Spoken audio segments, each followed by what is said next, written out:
7:46 a.m, August 13th, 2025, the radar aboard the USS Higgins suddenly flashes. A new contact, closing fast while sailing in the South China Sea. Then, a voice crackles over the radio, sharp, deliberate, and heavy with warning. US warship, you are in Chinese waters. Leave immediately. On deck, the sea is calm, but the horizon hides something far more dangerous. Just beyond it lies Scarborough Shoal, little more than reefs and rocks, yet one of the most volatile flashpoints in the world. For Washington, these are international waters. For Beijing, they are sovereign. And the People's Liberation Army Navy is here to enforce that claim. Minutes pass, and then they appear.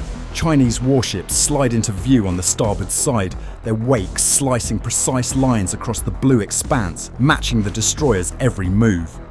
To Beijing, this is monitoring, a warning, a show of force. To Washington, it is a freedom of navigation operation, a deliberate transit to challenge maritime claims deemed excessive. It's the first US Navy operation at Scarborough Shoal in 6 years. Every maneuver, every radio transmission, every shift of speed carries weight in a high-stakes game where hesitation could mean disaster. Scarborough Shoal is little more than rocks and coral, but its position makes it one of the most contested points in the South China Sea. Legally, it sits well inside Manila's exclusive economic zone, but Beijing claims it under its sprawling 9-dash line, enforcing that claim relentlessly since 2012 with near-constant naval and Coast Guard patrols. For the Philippines, Scarborough Shoal is a symbol and a critical fishing ground. For China, it is a forward position to dominate shipping lanes and project power into Southeast Asia. Control of this reef is about far more than geography. It is about sea control, surveillance, and strategic leverage in any future conflict. And into this arena sails the US Higgins, every move watched, measured, and interpreted on a global scale. Hours later, Beijing's version is broadcast across state media. The Higgins, they say, entered China's territorial waters near Huangdao without permission. According to the PLA Southern Theater Command, Chinese naval units monitored, warned, and drove the American destroyer away to protect sovereignty, to maintain stability. The wording is deliberate. Drove away signals strength, sending a message both domestically and to any other nation testing Beijing's claims. Washington responds firmly, asserting the Higgins was operating fully within international law under the United Nations Convention on the Law of the Sea. Freedom of navigation operations, or FONOPs, are routine. They challenge excessive maritime claims without seeking confrontation, though Beijing often interprets them otherwise. And so, the pattern unfolds. Two navies, two narratives, neither willing to yield. Without neutral footage, the world is left to weigh two conflicting stories, each loaded with political significance. The Higgins itself is a formidable sight, an Arleigh Burke-class guided missile destroyer, 155 meters long, displacing over 9,000 tons. Its Aegis combat system tracks hundreds of threats at once. Spy 1D phased array radars scan the horizon. Below deck, a vertical launch system readies SM-2 surface-to-air missiles, Tomahawk cruise missiles, ESSM, for close-in defense.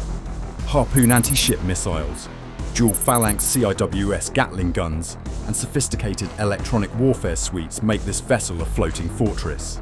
Opposite them, the PLA Navy employs a familiar playbook, shadowing, warning, and pressuring foreign vessels. Type 052D destroyers and Type 054A frigates, armed with HHQ-9 missiles, YJ-18 anti-ship weapons, and phased array radar, maneuver close enough to signal resolve, sometimes a mere hundreds of meters away, without crossing into open conflict. Here, tactics are as critical as firepower. US ships move deliberately, steady speed, minimal radio chatter, no visible combat prep. Chinese vessels push with tight parallel courses, high-speed approaches, repeated hails, applying subtle pressure in confined waters. Every helm command, every adjustment, every second is scrutinized, logged, and analyzed. The goal is never to fire first, but to provoke a misstep, a turn, a retreat, a moment to claim as victory. At the heart of the tension is law as much as territory. Under UNCLOS, states control waters up to 12 nautical miles from their coasts. Beyond that lies the EZ. Scarborough Shoal sits about 120 nautical miles from the Philippines, inside its EEZ. In 2016, the Permanent Court of Arbitration ruled China's 9 claims, including Scarborough, have no legal basis. The reef cannot sustain habitation and cannot generate its own EEZ. The US, though not an UNCLOS signatory, treats the rules as binding customary law. FONOPs challenge claims like Beijing's. China rejects the tribunal's ruling outright, enforcing control through patrols, exclusion of foreign fishermen, and rapid naval deployments. On August the 13th, the Higgins presence tested those claims directly. One of the most striking aspects of this encounter is the uncertainty. Beijing claims the destroyer was forced away after repeated warnings, yet provides no footage or tracking data. The US confirms presence, denies any retreat, and describes the transit as pre-planned, executed precisely as intended. No independent verification exists. Close encounters at sea are often recorded, but rarely released unless they suit a political narrative. Here, each account reinforces a broader story: China defending sovereignty, the US asserting freedom of navigation. We do not know the exact distance of the Chinese ships, the number of vessels, or whether aircraft monitored overhead. What is certain? Both sides adhered to their scripts.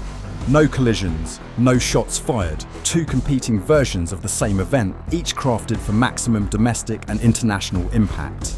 The Scarborough Shoal incident is just one thread in a tense tapestry. In the weeks before August 13th, the South China Sea buzzed with military activity. Chinese naval and Coast Guard patrols were near constant across the Spratly and Paracel Islands. PLA Air Force sorties crossed into Taiwan and Philippine air defense zones. Large-scale live-fire drills, missile launches, and amphibious exercises signaled Beijing's readiness to project power. Days later, the Philippines and India conducted joint exercises, showing regional resistance to Chinese dominance. For Washington, the Higgins transit maintains a pattern of operational presence to reassure allies. For Beijing, it is an intrusion, a challenge to control near a strategic reef just 300 kilometers from Luzon, a key US ally hosting forces under the Enhanced Defense Cooperation Agreement. Timing matters. Manila had just renewed ties with Washington, granting expanded access. Recent confrontations at Scarborough, water cannon incidents, aggressive maneuvers had already heightened tensions. In this climate, even a single destroyer's passage is a test. How far can two powers push before triggering a clash? By the time the Higgins exits Scarborough Shoal, nothing has exploded on the surface. Yet the message is unmistakable. For China, asserting dominance, signalling resolve. For the US, demonstrating lawful freedom of navigation. In an era where naval encounters can escalate in minutes, every event becomes a measure of proximity and restraint. Was it a genuine standoff or a planned FONOP executed flawlessly? Without hard evidence, it depends on which flag you salute. Scarborough Shoal is only one flashpoint among many. Reefs, shipping lanes, overlapping patrols. The next encounter could involve more ships, faster maneuvers and narrower margins for error. So we leave you with the question, are incidents like this the path to conflict, or the cost of keeping vital waters open? Share your thoughts. But that's all from us. Thanks for watching Navy Strategy. Don't forget to subscribe for more real-world naval encounters and military conflicts.